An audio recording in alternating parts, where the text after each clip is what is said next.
Canon just released a whole bunch of lenses for the hybrid shooter, both photo and video, which is me. Let's talk about them.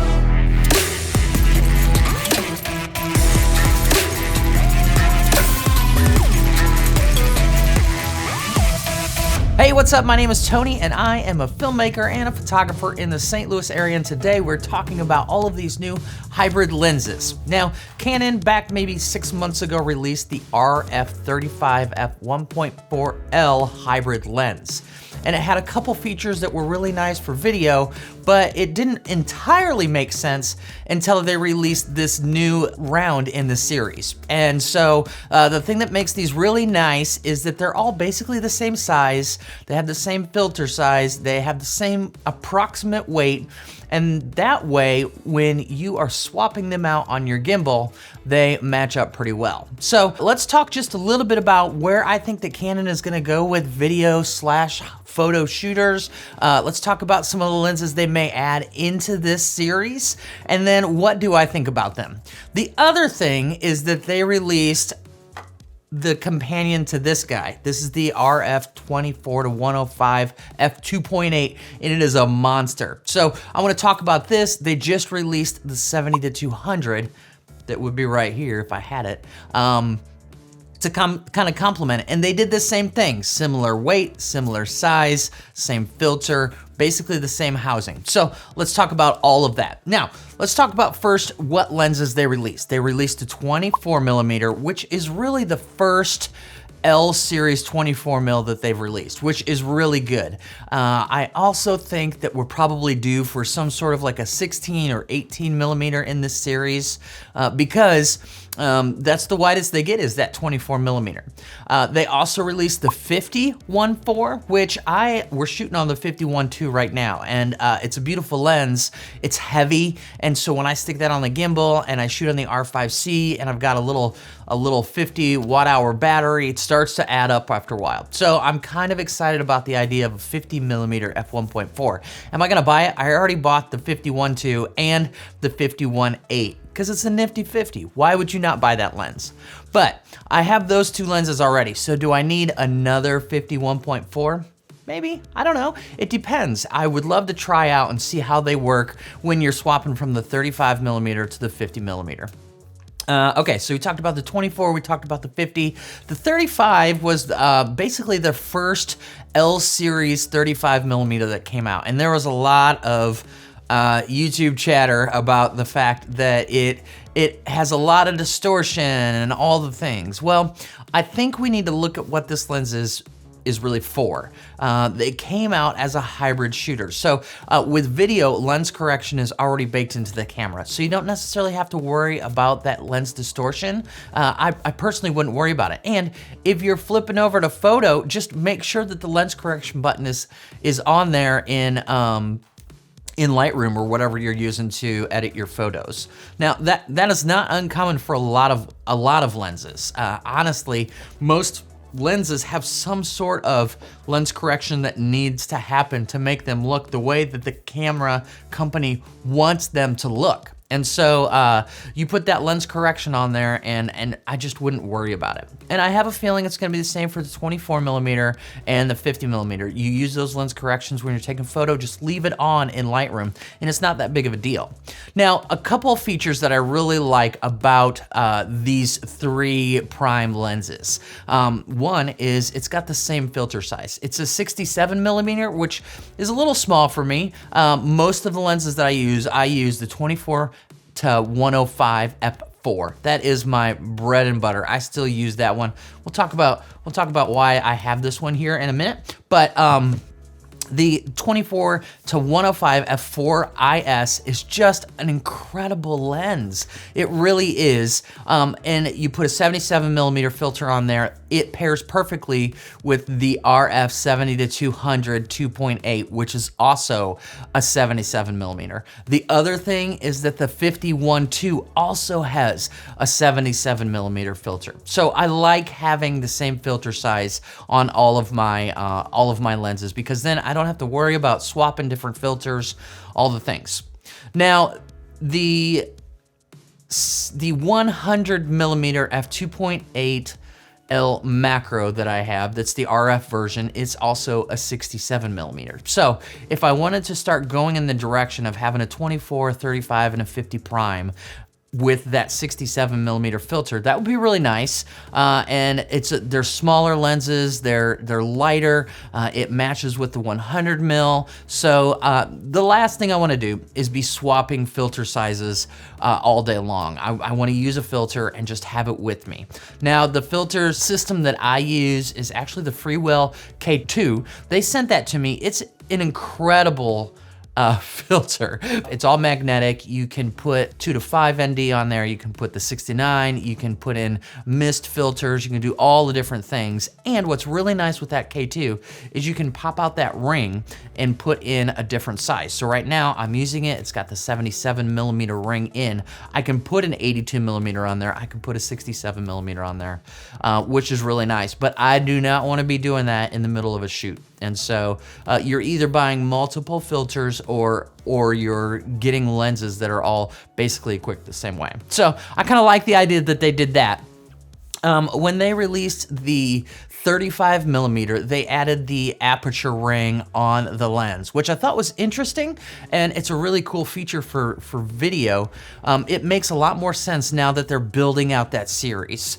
What I wish that they would also do is just stick those little gear rings on the focus, because a lot of times when you're shooting video, you're shooting manual and you've got a puller, or you've got some sort of mechanical focus puller on there because you want that really fine-tuned detail. So I think that would be nice. I mean, they're not gonna do that, and you can always put those little rings on there. It just makes it bigger and bulky. But it's really great to have the aperture. I've played around with it a little bit on this lens, and it's kind of interesting. I don't mind it. I like the ability to be able to do auto or manual iris, which is kind of cool. All right, so as far as those lenses, the quality I'm sure is great. The fact that the filter sizes are all the same, 24, 35, 50 is a really good range. I'm curious, what are they gonna do with the 85? Because that's kind of the next one in there. And then after that is the 135. There's no way you're sticking a 135 in that same little casing. Maybe, I don't know, maybe they can do some random magic, or maybe they'll bump it up to a F2 or something. I don't know. But I'm curious to see what they're gonna do when they build out the rest of that. I have a feeling they'll go lower, do a 16 millimeter, and then they'll go maybe 85. I don't know, we'll see. If they came out with an 85, that would really complete that prime set really well. Now, let's talk about the other lens that they released, the 70-200 in black or white. Which one would you get? Let me know. I think I'm leaning towards the black. Honestly though, do I need to replace my RF 70-200 OG that has the barrel that sticks out? I mean, personally for me, it doesn't matter too much. The way that I balance my 70-200 on the Ronin is I will just extend that barrel out to maybe 75 millimeters or so. And so that way, if I wanna go in or out, I can. Same thing with the 24-105 f4. I'll kind of do right in the middle. With the 70-200, I'll do more than that. I'll do like 110. With the 24-105, I'll put that at about 70. And that's really the lens that I use for most of my event coverage, because you can do a really wide room shot and then you can punch in to the speaker or to action, detail shots, things like that. And that 24-105 is just amazing. Now, I've got this f2.8, which is beautiful. It is heavy. It is long. It's an 82 millimeter filter, so my 77 doesn't fit on there. And so I actually rented this for a wedding this weekend for my second shooter to see how they use it. Now with second shooter, I typically have them on a monopod or even a tripod sometimes, depending on what we're doing, if it's the ceremony or if it's a reception speech. And so the weight of this doesn't matter too much, and I would rather have the flexibility and the low light capability of this f2.8. If this works pretty well, I may add it to my kit. I've already ran into some snags with it. One, I forgot to update my firmware on the R5C, so as soon as I plugged it in, it freaked this lens out. So I got that all figured out, but I forgot to do that, and I'm standing in the middle of a warehouse trying to capture some B-roll. I was like, well, can't use this lens. That's not the lens's fault. The thing that I'm struggling with is this thing is gigantic. To stick this in a road case, you can't do it vertical, so I gotta figure out a way to figure out how to put it in horizontal. The other thing is it doesn't fit in my camera bag very well. These are all first world problems, but it's heavier, so it adds more weight to my bag. So I almost really kind of wanna just keep holding on to that 24-105 f4 because it's such a versatile lens. I can take it with me, and these cameras all perform really well in low light. So that extra stop of light is nice, but I still can get blurry background with my 24-105 f4. Okay, so the 70-200, same size, same basically close to weight, same filter size, same. This is a really nice feature. Same ring placement, and I know that's a little thing, but with my 70-200, the control ring is way back here, and that's how I adjust my ISO. With this one, it's up here, and it's where it is on most of my lenses. And so that's kind of nice if these two complement each other. If you swap out the 70-200 to the 24-105, your muscle memory is gonna go right to this ISO ring, and you're always gonna put your hands right where they need to be. So I really like the idea of having these both really consistent, and you start to get in the workflow, and your brain would understand all of the things. The throw on it, I know, is a thing. I've never really had trouble with my 70-200 when I'm moving it back and forth. You adapt to it and you get used to it. So I may end up getting it just because of some of the other features. Now, when it comes to the 135, maybe they'll stick it in something like this. And so you'll have these two different forms. You've got the 35mm size, and you've got this big boy size. And so maybe they can do some interesting things with that. I don't know, we'll find out. This is the thing though. I am seeing that Canon is investing in hybrid shooters, which for me is a big deal because that's what I do. I shoot pretty much right down the middle. I shoot a lot of video, and then I'll flip it over and get some photos. And I get paid to be able to do that. When I've went all over the world, I am the guy who's gonna be capturing the photos in Yendi, Ghana, or when I go down to Haiti, I'm the guy who's capturing interviews, and I'm documenting photos, and those are gonna go in publications, and they're gonna go in books, and all of these things. So I need really good photos. Then I flip over to video, and I get an interview, and I get B-roll, and I show what's happening and what this NGO is doing, and the impact that they're making on the community, or showing the environment. And so I need both photo and video really accessible to me. Now, I can sling an R5 on my side, but I have just really enjoyed this R5C. Same thing with the C70. I have taken that C70 all over the world, and to me, the R5C is really the best of both worlds because I only need to have one camera. And so I'm excited that Canon is investing in hybrid shooters like me and coming out with lenses that have a lot of video features that still work incredibly well with photos. And so that gets me to my final point in this video, and that is what's gonna happen with the R5C. Are they gonna release another true hybrid camera?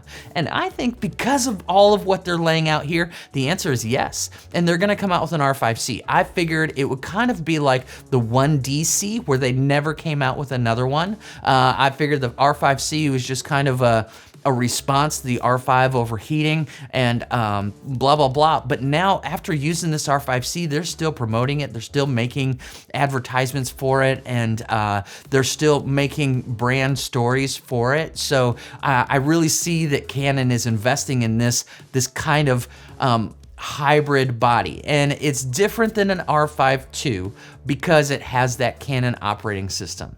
And I just absolutely love the cinema operating system. It works so well that when I flip it over the photo, I've got my entire R5 right back in my hand.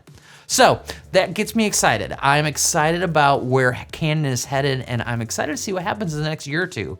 If they come out with an R5C Mark II or something like that, that has both the photo operating system and the cinema operating system, I'm gonna buy it. I think it's incredible. So I wanna know what your thoughts are. This video is getting long. Tell me all the things. Tell me which of the 3 lenses are you gonna buy, if any? You're gonna buy the 24mm now that we've got an L series 24?